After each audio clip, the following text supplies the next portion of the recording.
2nd Ezra chapter 1 verse 37, I take to witness the grace of the people to come, whose little ones rejoice in gladness, and though they have not seen me with bodily eyes, yet in spirit they believe the thing that I say. Call HALALYAM la YAHAWAH, BAHASHAM, YAHAWASHI, BAHASHAM, RAWCHAA, QADASH. MASHAYACH laha mala'akim wazakwaniam shal rachab gadol shalom barakim al nawa anachna wahaya shal habachayar adon ratiza za'achka wa ibad ariyah. And I want to go into a lesson dealing with the pureness of faith. The pureness of faith. It's something I was meditating on today. Listening to a variety of lessons. And then I came across a Twitter post, and it also basically links with what I want to go into. But I want to start by reading another 2 precepts. This is let's start with 2 Peter 3 and verse 1. This second epistle, beloved, I now write unto you, in both which I stir up your pure minds by way of remembrance. So our minds are being made pure by way of remembering the words of Yahweh BAHASHAM YAHWASHI. All right, linking also with Baruch 2 and 30, how in the land of our captivities we will remember ourselves. We will return unto the ancient paths, the pure ways of Yahweh BAHASHAM YAHWASHI, whether that be by way of the pure language, the Lashon QADASH, the holy tongue, by way of the proper breakdowns of these prophecies, these different historical accounts in the scriptures, the oracles of Yahweh BAHASHAM YAHWASHI, our laws, our culture.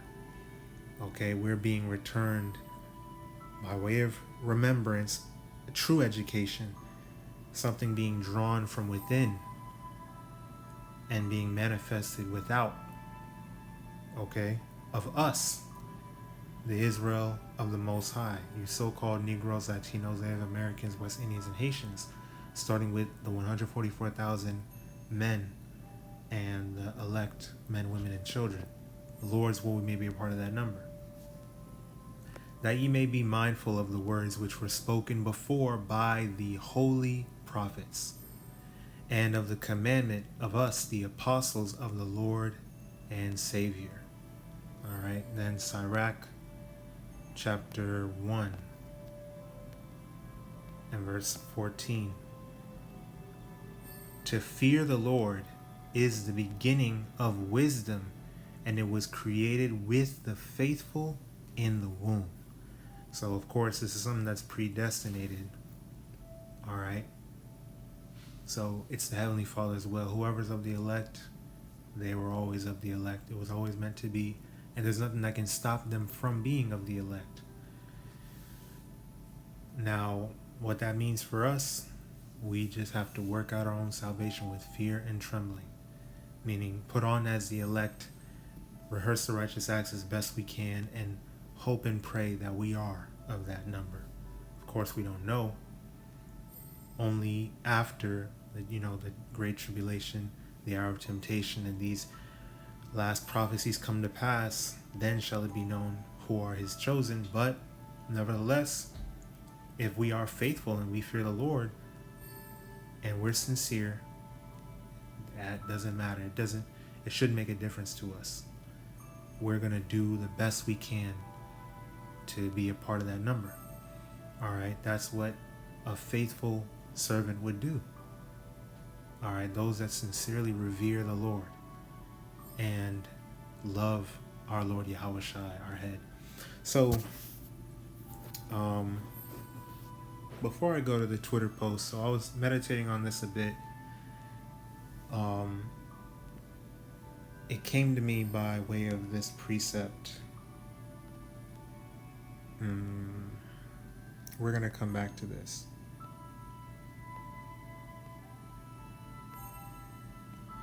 All right, but it came to me because of this precept. Titus chapter 1, verse 15. Unto the pure all things are pure. But unto them that are defiled and unbelieving is nothing pure, but even their mind and conscience is defiled. And well, let's just get into it. This Twitter post is a perfect example of what I'm talking about. So, from this guy, so first of all, the original post is about a game called Kingdom Hearts. Specifically, the 3DS game, which was ported to consoles as well, but it's called Dream Drop Distance. And he said, thinking about when dearly beloved, the main theme of Kingdom Hearts, was revealed in Dream Drop Distance to be the main character and his best friends, Riku, song, with their hearts always in tune. So basically, long story short, the main theme, which is called Dearly Beloved, it's a beautiful piano orchestral song. You would think that, Dearly Beloved, it's meant for the main character Sora and, his female love interest, whose name is, Kairi or whatever. And the reality is, in this game, it was revealed that that song is really more so tied to, the main character and his best friend, his rival, whatever. And their hearts are always connected. The game is really big on, friendship and the connection between hearts and all that good stuff, which it's spiritual, but, it's a whole nother topic. And it was a beautiful scene. This nigga talking about some shonen, meaning young boy or young man, / Japanese role-playing game rivalries do gay codependent shit like this just to make the canon romances so boring. So he's basically saying that, the main character and his rival / best friend are low-key, they have a low-key gay codependent relationship. And that the canon, the proper romance between the main character and his female love interests are usually boring. He said, what do you mean they share a song that keeps their hearts in tune with each other versus the main character and the female love interest ate a fruit together one time when they were kids? What the F am I supposed to take from that? Now, instantly, I'm sure brothers thought about where King David said that his love for his best friend Jonathan overpassed the love of a woman. This is something that it seems like it's something that only spiritual men can understand, only spiritual men can appreciate. Your relationships are not all going to be the same.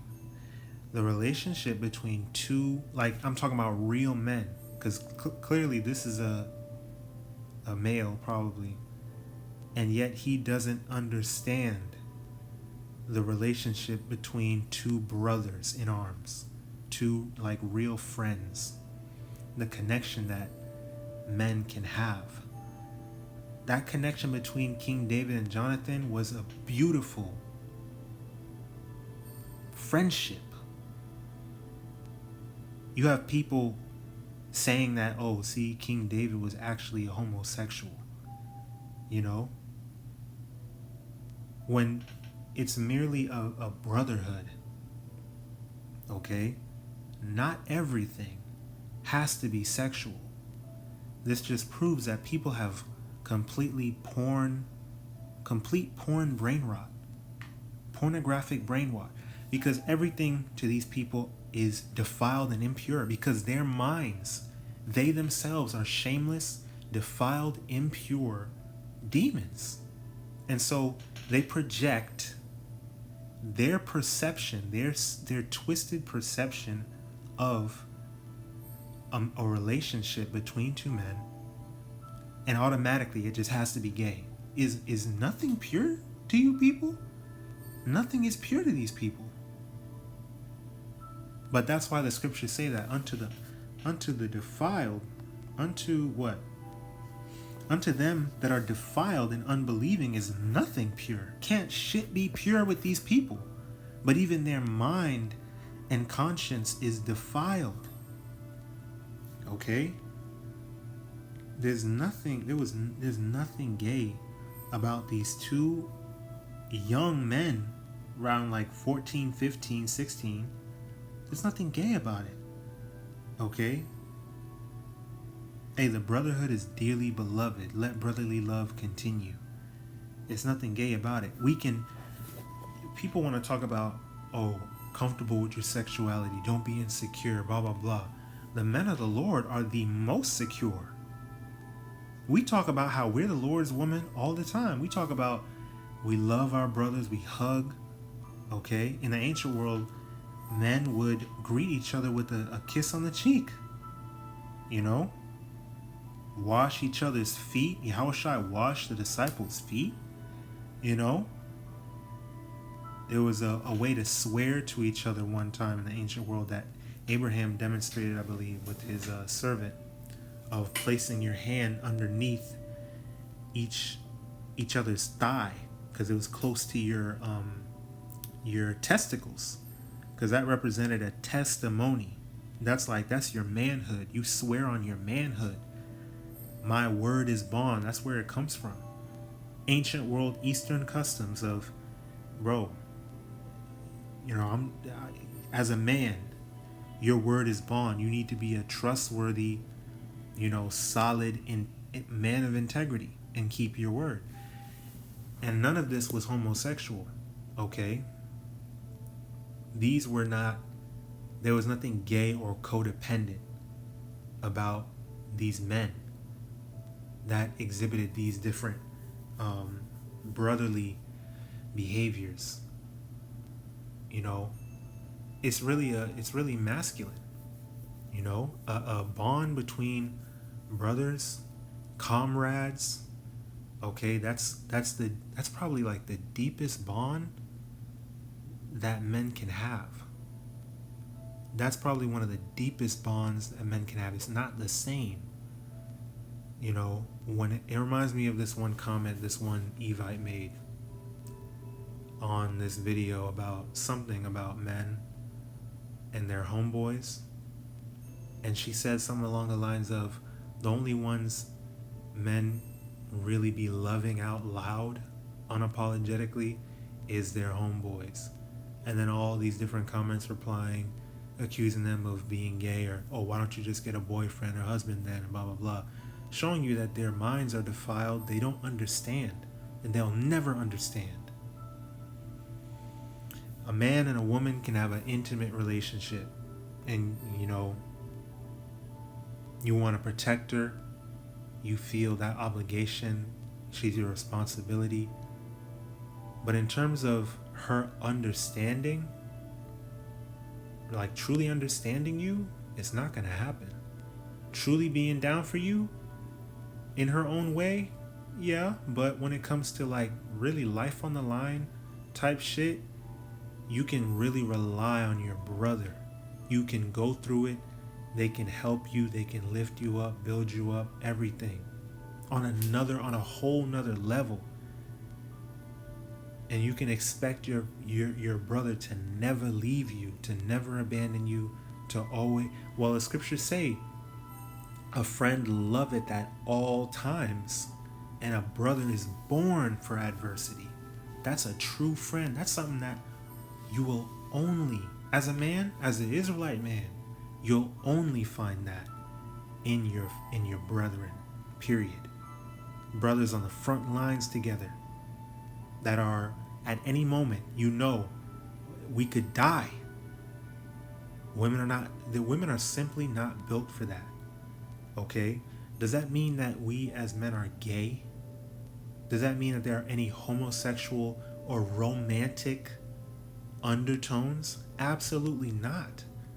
And that's where the defilement comes in, because they simply cannot comprehend They love to talk about, oh, why can't, oh, you just don't respect women. You only see them as objects. There's nothing wrong with a platonic friendship between a man and a woman. In theory, okay, but in reality, is it wrong for a man to be attracted to a woman, to have a natural impulse or a natural lust towards a woman? No. Same thing for y'all acting like women are just these, like, no, absolutely not. In fact, women are far more sexual than men are a lot of the time, and they're shameless about it, especially nowadays. They just lie and they take shit to the grave. Okay? So in theory, could a man have a platonic friendship with a woman? Whatever. Who cares? But to act like it's wrong, or he's gonna ruin the friendship. Shut the fuck up. What's the point? What is there, honestly? And honestly, like I said, in theory, I'll just use myself as an example. In theory, I could have a female friend. But what the fuck is the point? The bitch is just gonna use me. She might as well be my goddamn wife at that point, because she'll just become a responsibility. What can I relate to? How can I ever relate to a woman? Like how we talk about Dr. Umar or whoever. People be like, you usually get with your own race, your own nation, right? What can a Jake man, how can he relate to, and this is just a general example, because we know, obviously, we don't judge by appearance, but the conversation is, can a black man or a black woman get with a white counterpart and really connect? No, they don't have the same struggle. They'll never understand. You're just going to be educating them the whole time, or trying to get them to see your point of view, and it's just not going to mesh, especially when a child is involved and there's so much of a difference in the everyday life, daily experience. There's no connection there. It's not a so likewise, a bitch is just gonna use me. What the hell am I going to gain from a female friendship? Not that I have to gain something, but even without because shit is not transactional, right? Even without a transactional mindset, even though women are always transactional, but even without a transactional aspect, what the hell do we have to talk about? How is it not going to get sexual, if we're being honest? How is it not going to start to be like those thoughts, them lust thoughts coming to? That's why we say, shouldn't no woman have no goddamn male friends? If your woman has male friends, you need to reevaluate. If your woman is even talking to another man, even entertaining conversation, looking at another man for too long, there's an issue, because the lust is going to be there. Especially in women. Women let their minds run wild. Everything for a woman is mostly in their minds. You know what I'm saying? And then we obviously know men have a natural lust towards women. Okay? Even if the woman's not even his type. If you're around them long enough, bro, if you're around anybody long enough, emotional connections is bound to develop. That's why it's like, okay, in theory, can a man and a woman be friends? Sure. Might they relate on certain things, like if a bitch is into video games or music? I might have a female friend in theory, where it's like, okay, let's talk about music theory. Let's talk about Final Fantasy. Wow. Eventually, though, the natural inclination of a man and a woman, they are going to lust. It's going to happen. Okay? That's why the scriptures in general are directed towards men. When it speaks about friends, it's always brethren. It's always brotherhood. It's always about the men. the flock of his pasture. Men, unto ye men I call. Everything is about the man. It is patriarchal, period. Okay, women have their place as wives. Ain't no man and woman friends. That don't make it, doesn't even make sense. There's literally no point. I'm sorry, it's literally no point. You have family members that are female, cool, that's different. That's a whole different, it's impossible to really even see them that way. But even then, it's like the women hang out together, the men hang out together. So you get the point. I didn't even want to go that long on that, but it's the spirit, and you know, it needed to be said. But just to show you the flaw in these people's logic, they are so selective in their morality, in their ideology, in their theology. They're completely selective, and they always want to it's always an attack. They always attack the natural order of things. And that's what I'm getting into. When it comes to faith, when it comes to order, they are rebellious. And this is why I read this, right? In Titus 1:15. Unto the pure all things are pure, but unto them that are defiled and unbelieving is nothing pure. But even their mind and conscience is defiled. So that post, that was just a side thing that was like, damn, that reminded me. I was thinking about this precept. And that shows you how messed up and defiled these people are. But what originally drew me, into wanting to go into this precept right here and all the other precepts is faith. We don't need all this extra shit in order to believe in the word of YAHAWASHI Yahawashi. We didn't need to learn about how a pig is monogastric. We didn't need to study why it's not right to eat certain foods, why the land needs a Sabbath. That's just the icing on the cake for the Lord to allow us to search these things out and garner more insight into his genius and learn more of the balance of the Lord. That's like the bonus. But we were already, in our pure minds, Lord's will were a part of that number. We didn't need the proof. We didn't demand the Lord to explain himself. We already believed in the pureness, in the genius, in the balance of YAHAWASHI Yahawashi.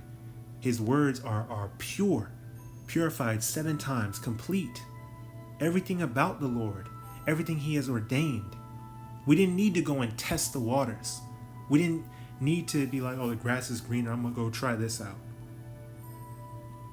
Because our minds were purified by YAHAWASHI Yahawashi. We already understood by way of faith. Period. So certain thoughts don't even pop into our fucking minds. We don't even look at things certain ways. Because wisdom meets us in all our thoughts. Because we filter everything through YAHAWASHI, through the word of the Most High. All automatic. It's automatic for us. But to these people, well, what did YAHAWASHI say? To these people, no, I need to see it. No, I need proof. No, that's not enough for me. This is Matthew 16:1. The Pharisees also with the Sadducees came, and tempting desired him that he would show them a sign from heaven. He answered and said unto them, When it is evening, ye say it will be fair weather, for the sky is red. And in the morning it will be foul weather today, for the sky is red and lowering. O ye hypocrites, ye can discern the face of the sky, but can ye not discern the signs of the times? A wicked and adulterous generation seeketh after a sign, and there shall no sign be given unto it, but the sign of the prophet Jonah. And he left them and departed. Walked away on they bitch asses. Like, y'all niggas. Listen. It said, you hypocrites. You can discern the face of the sky. So by observing the sky, observing, the weather. You're able to, the prognosticators, the forecasters. Oh yeah, it's about to rain today. Or, okay, the sky is looking like this, the clouds is moving this way, the wind pressure is at this level, in this direction. Okay, we're gonna get some sunny, it's gonna get real hot today. It's gonna be a good day. Or, okay, it's gonna rain. Let's plan, for another day to go to the beach and whatever. So you can observe. You can observe that and determine the weather. Okay, but how about discerning the signs of the times? The Lord done laid out prophecy so clearly. The Lord literally told us everything that's going to happen according to his will. America is Babylon the Great. It exhibits all of the qualities detailed in the scriptures. It has regenerated all the previous wicked, heathen attributes, these different empires. It's doing all the same things.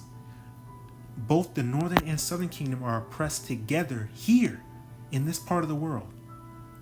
Esau, Edom. All the attributes of Esau, Edom. The devil the Bible speaks of, the false accuser, the deceiver, the slanderer, the adversary of the Most High and his chosen people, the so-called white man, woman, and child match the whole fucking description.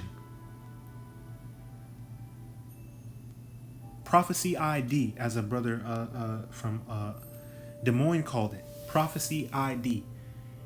Everything has a prophecy ID to identify what's going on. But all of these things that we can clearly see, oh, that's not going to happen in my lifetime, or man, that Bible was written by a white man. Oh, I don't believe that. Oh, you a Bible thumper. No, I'm gonna get to my Quran, or I'm gonna get to my Ankh, my Kemet, Egyptology, or I don't believe in God. I'm an atheist and I believe in science. Like, what? Do you not? Even people that, even when you look at these podcasters, these economists, right? These military men, veterans, these insiders, these government workers, these different people with insider information, all of this, they see where America's headed. They're telling you what's about to happen. You can see that Amalek is on the path to violence. America's circling the drain. The cost of living continues to go up.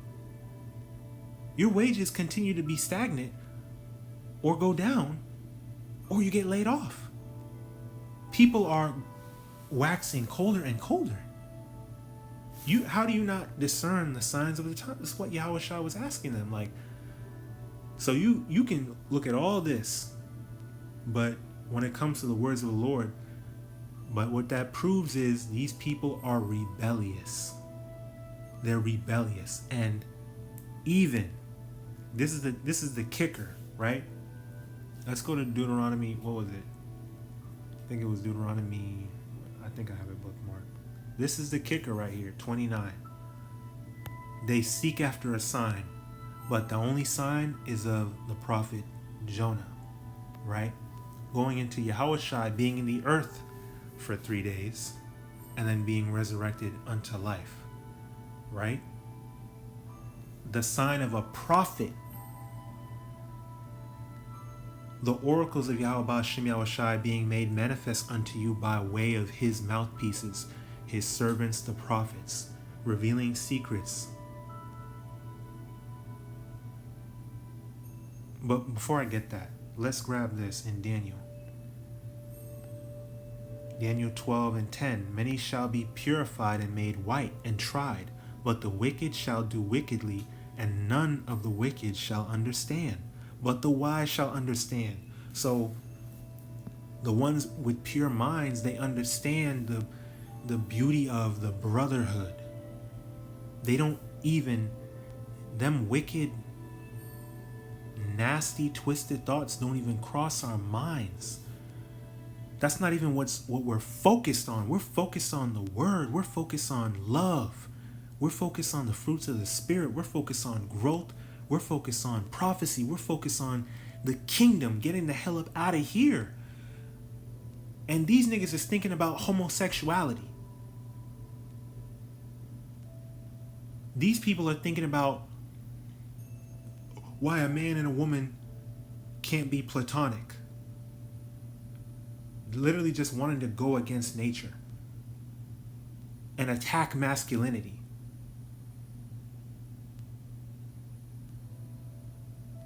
You know?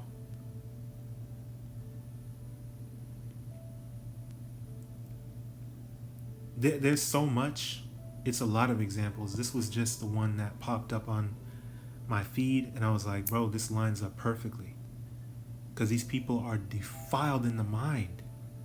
A brother can't do shit without somebody, you know, really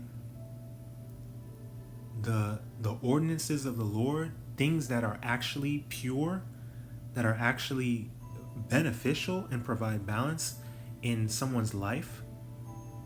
They attack it because they are rebellious. And this is the kicker. This is the point that I'm making, right?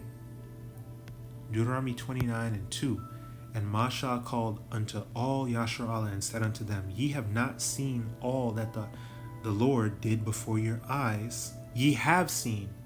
This is the thing. Ye have seen all that the Lord did before your eyes in the land of Egypt unto Pharaoh and unto all his servants and unto all his land. The great temptations which thine eyes have seen, the signs and those great miracles, yet the Lord hath not given you an heart to perceive, and eyes to see, and ears to hear unto this day. So you seek after a sign, you want proof. The words of the Lord not good enough for you, right? When for brothers, the words of the Lord was enough. The things that we do lessons on, yes, they're faith boosters, but it's for the flock. It's for those that are, you know, still learning. That, and of course, need exhortation, want to be built up a bit more, want to appreciate the Lord. But for those that you simply are rebellious, you just don't believe, it doesn't matter how much proof you get. It doesn't matter how much of a miracle or a sign the Lord provides. People will still not believe. You're no different than our forefathers in the wilderness. You're no different than the scribes and the Pharisees, the wicked of our people. When Yahawashi marveled at their unbelief, like, nigga, do you not see what I'm doing? How do you not believe for the very work's sake? The miracles the signs is right here. The proof is right here. Oh, that's Beelzebub. He a demon. What?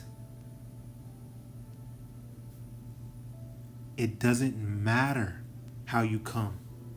It doesn't matter if they get actual proof. They still will not believe because they do not respect the Lord. They do not respect his men. They are rebellious. They have fully adapted the mindset of Esau, Edom, the wicked, and simply oppose righteousness, period. Their minds are defiled and their consciences are seared with a hot iron. That's the answer. That's what it is. People will not believe because they don't have faith, and even with proof, they will still rebel because they are wicked. Period. Period. How did you get delivered with such a grand deliverance?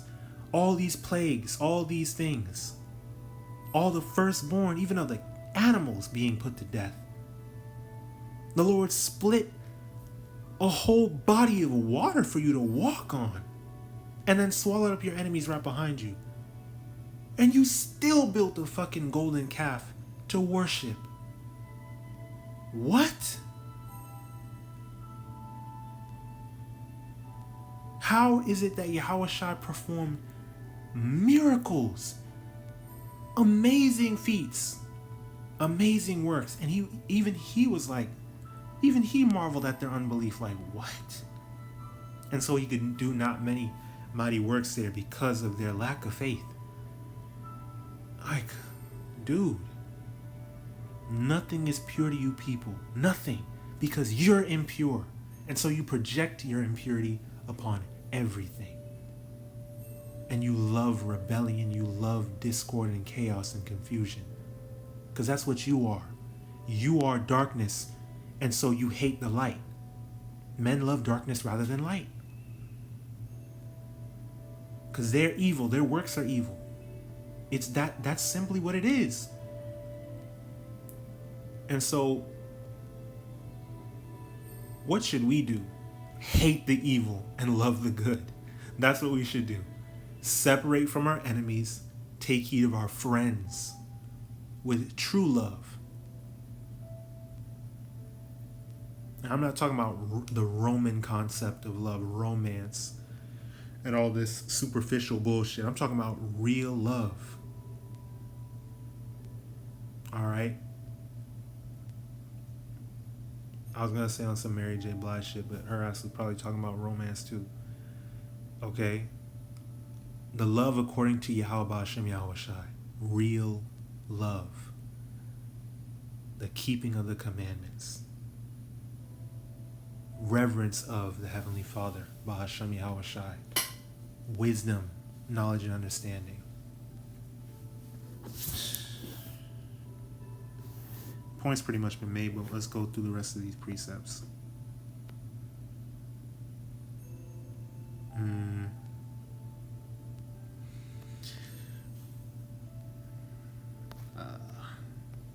Well, you know what? Probably just this one. This is Proverbs 22:17. Bow down thine ear and hear the words of the wise, and apply thine heart unto my knowledge. For it is a pleasant thing if thou keep them within thee. They shall withal be fitted in thy lips, that thy trust may be in the Lord. I have made known to thee this day, even to thee. Have not I written to thee excellent things in counsels and knowledge, that I might make thee know the certainty of the words of truth, that thou mightest answer the words of truth to them that send unto thee? So have these things not been written unto us? Have these things not been revealed unto us? Have these things not been declared from YAHAWASHAM YAHAWASHI by the mouth of his prophets, so that you may know and understand? They have. That's why there's no excuse. We break it down so simply. The simplicity of YAHAWASHI. We testify YAHAWASHI every day. Hold on. So there was another one I wanted to grab. This is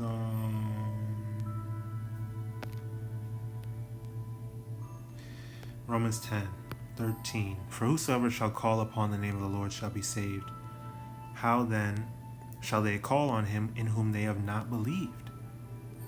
And how shall they believe in him of whom they have not heard?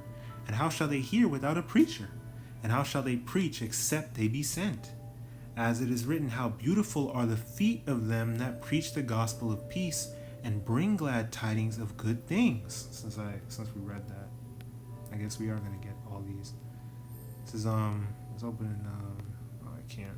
I gotta go to it. Habakkuk 2:1. I will stand upon my watch and set me upon the tower, and will watch to see what he will say unto me, and what I shall answer when I am reproved.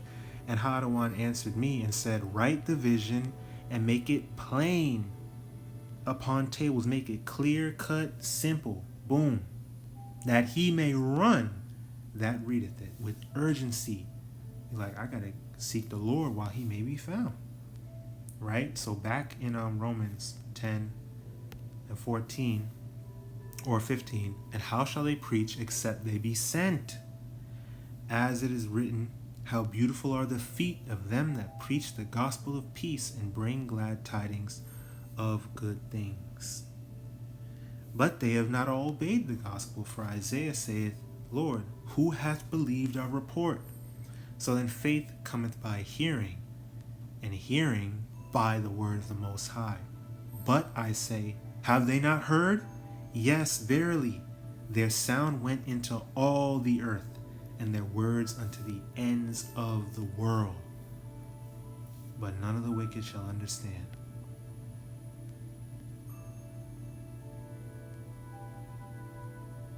Yeah, so that was all the precepts that I wanted to grab. Point pretty much been made. Lord's will, Salakia, bit of a spiritual rant at the beginning. Nevertheless, Lord's will, this is edifying, exhorting and uplifting through the spirit and power of YAHAWASHI. The YAHAWAH BAHASHAM YAHAWASHI RAWCHAA QADASH bestowed upon me to bring out this lesson and push forth this word. Keep pushing, keep praying, keep fasting, keep enduring, keep striving for the truth unto death, and YAHAWAH BAHASHAM YAHAWASHI shall fight for thee, and keep abiding in the faith. Abad babal, Kwam Yasharala, stay strong when most home. Shalom, Wabarakyam al Nawa, Adawan Ratazah Nachna Hayash al Habachayar. Mashanakabad Lahamalakim wa Zukwanyam Shal Rachab Gadal, and blessings, honor, glory, and power be unto YAHAWAH YAHAWASHI Thamyad wa LaAwalamyam, always and forever. Shalom.